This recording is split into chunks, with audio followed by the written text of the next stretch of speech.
Have you ever felt that your creative life would be easier if you could simply become more normal, more organized, more practical, more predictable, more like the people around you? Maybe you've tried to force yourself into a routine that works perfectly well for someone else, a certain kind of job, a certain kind of schedule, a certain definition of success, a certain way of living. And yet, the more you try to fit yourself into that shape, the more disconnected you become from your creativity. Week 11 of The Artist's Way asks us to consider a very important possibility. What if the problem is not that you are doing life incorrectly? What if you simply need a different combination of structure, freedom, stimulation, rest, and support? This week, week 11, is called Recovering a Sense of Autonomy.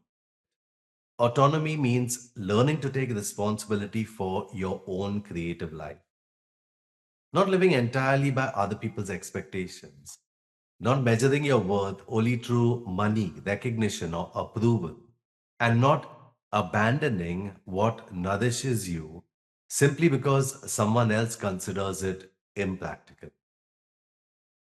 Hi, I'm Leslie, and over the past year, I've been guiding deep dive sessions into the artist's way, helping people move through different stages of creative recovery.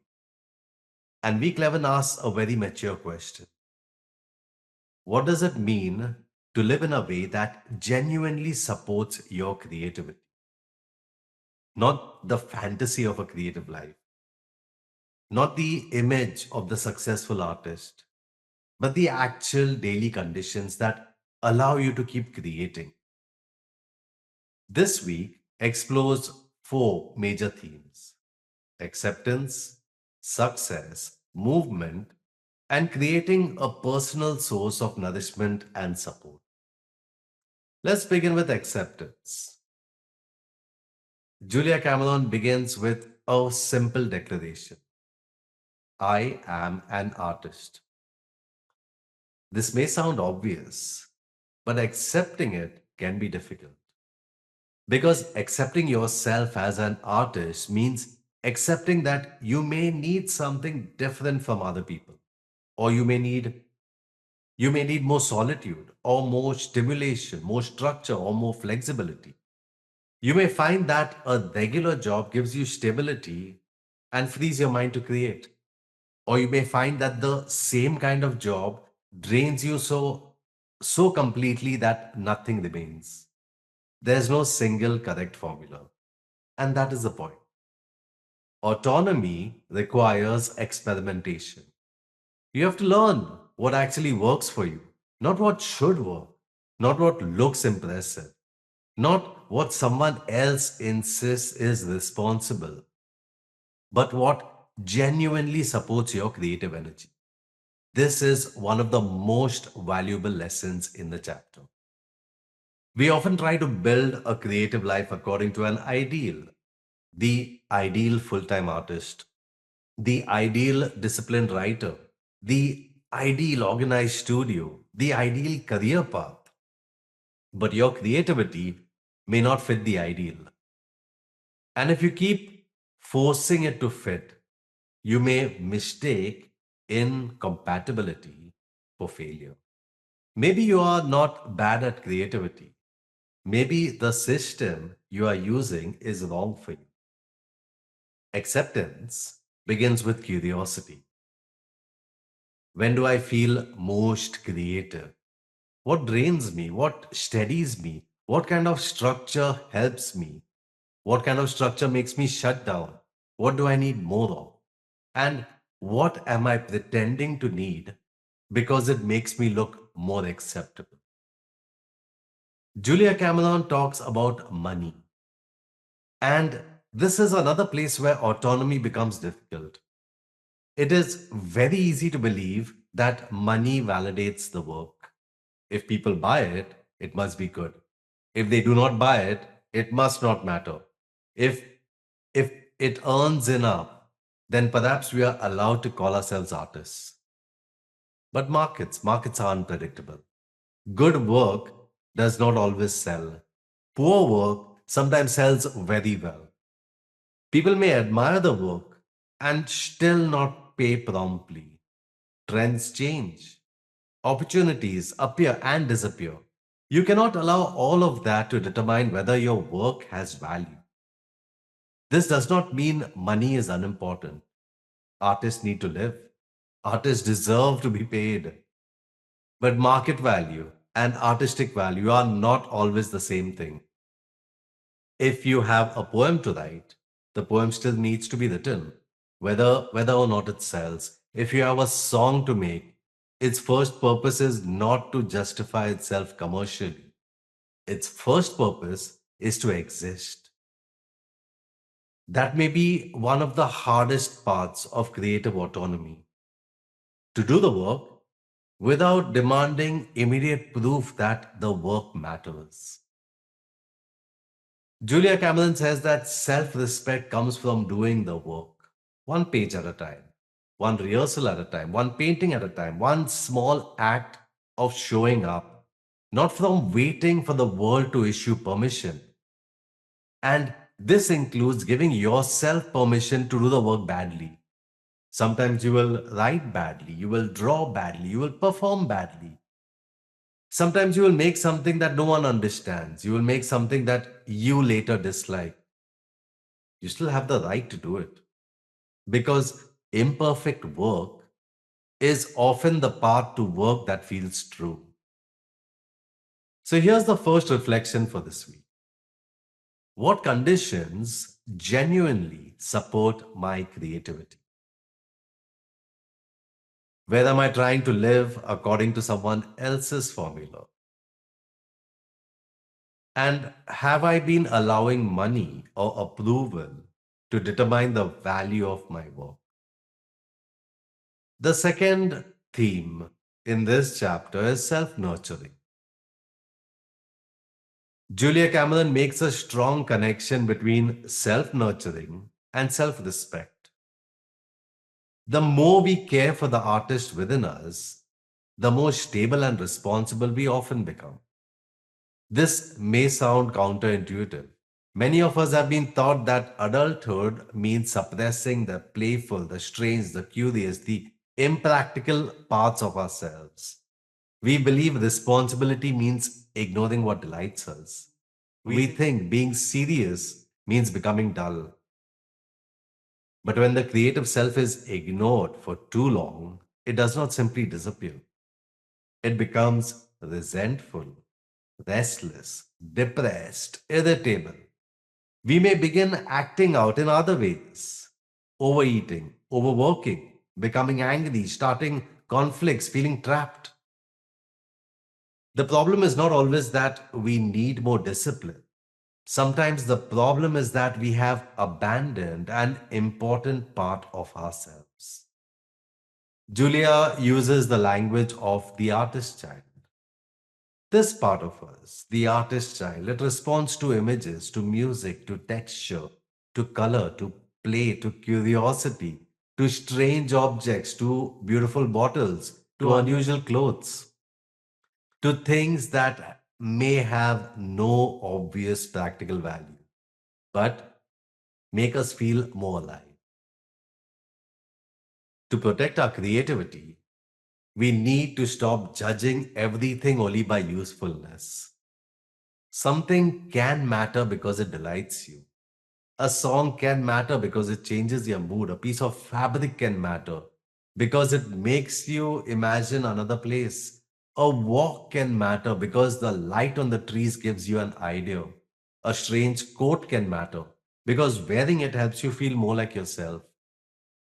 Autonomy includes the right to appreciate the particular, the peculiar, the peculiar, the thing that would not make sense to everyone else.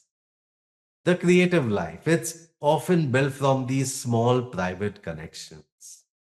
And this means we must be careful about the people around us. Some people make creativity feel possible. They become more alive when you speak about your ideas. They encourage experimentation. They do not require every dream to come with a business plan. Other people may continually try to make you more acceptable, more conventional, more sensible. Sometimes they believe they are helping. But if their aversion to help repeatedly makes you smaller, you need to notice that. Autonomy does not mean rejecting everyone who questions you. It means learning the difference between grounding and discouragement, between practical advice and creative domestication, between someone helping you make the work real and someone trying to make the desire disappear. So here's the second reflection. What nourishes the artist in me? Which people make me feel more creative, more alive? Which people make me feel more creative and more alive? And where am I becoming smaller in order to make someone else comfortable? The third major theme is success. This may seem surprising because we often think success will solve our creative problems. If the book sells, if the video performs well, if the work is praised, if the audience grows, if the opportunity arrives, then surely we will feel secure. But week 11 warns us that success creates its own dangers. Because once something works, there's pressure to repeat it. A successful book creates demand for another similar book. A successful video creates pressure to use the same format again. A popular painting style creates pressure to keep painting the same way. A successful project may create commitment years into the future. And what originally felt like freedom can simply become another kind of trap. The problem is not success.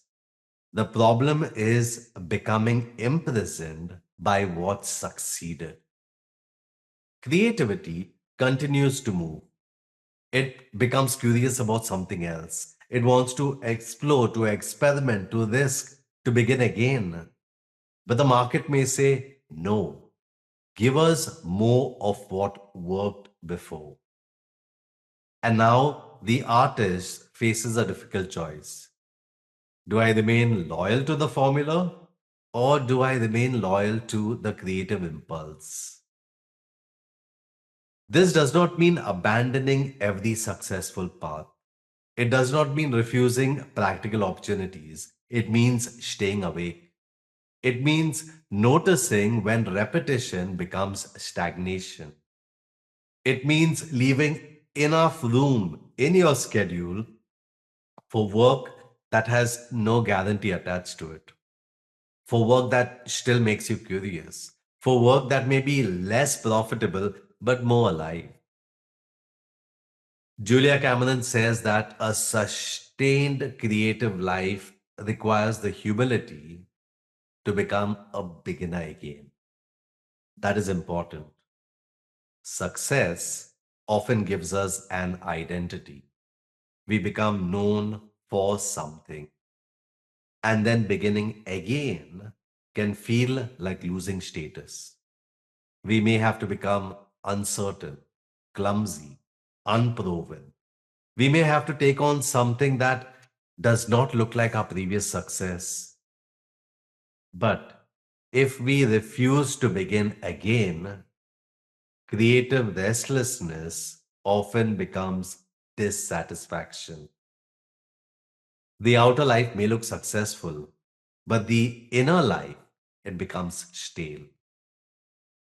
Autonomy means being willing to protect your growth, even from your own achievements. It means asking, what is alive for me now? What am I curious about now? What am I continuing only because it is safe or profitable? And what would I explore if I did not have to repeat myself? This can be done gradually. You do not have to destroy your career. You may simply need to make small adjustments. Protect 1 hour for experimental work. Take one artist date that has nothing to do with your professional output. Begin one project that no one has requested. Learn a skill that places you back in the beginner's seat. Small shifts in direction can create major changes over time. Major changes over time. So here's the third reflection. Am I repeating something because it is still alive or because it feels safe? Has success created commitments that no longer fit me? Where do I need the humility to become a beginner again? The fourth, the fourth theme is the connection between creativity and the body. Many block creatives spend a great deal of time in the mind, thinking, planning, analyzing, imagining, worrying. But creativity requires action. And sometimes the fastest way out of mental stagnation is physical movement. Julia Cameron recommends walking, not necessarily as a fitness challenge, not as another performance goal, but as a moving meditation, as a way to return to the present, a way to step outside the obsessive loop of self concern, a way to notice the world again. When you walk, when you swim, cycle, run, or move rhythmically, something often changes in the mind. The problem that felt impossible, it becomes less rigid. Ideas begin connecting differently. The logical mind relaxes, images appear, solutions appear. This happens because movement changes our perspective. When we sit and stare at a problem, our attention narrows. We repeat the same thoughts. We try to force the answer. Movement loosens the grip. It brings us back into contact with sensation, with light, sound, weather, people, trees, buildings, the physical world. And that contact, it fills the creative well. This is why even 20 minutes, just 20 minutes of walking can be valuable. The goal is not athletic achievement. The goal is reconnection. You're not walking to burn calories. You're walking to let your mind breathe. You're walking to move from stagnation toward possibility. In the chapter, there are examples of people who find creative answers while swimming, while running, while riding, while cycling. That repeated motion, it creates space.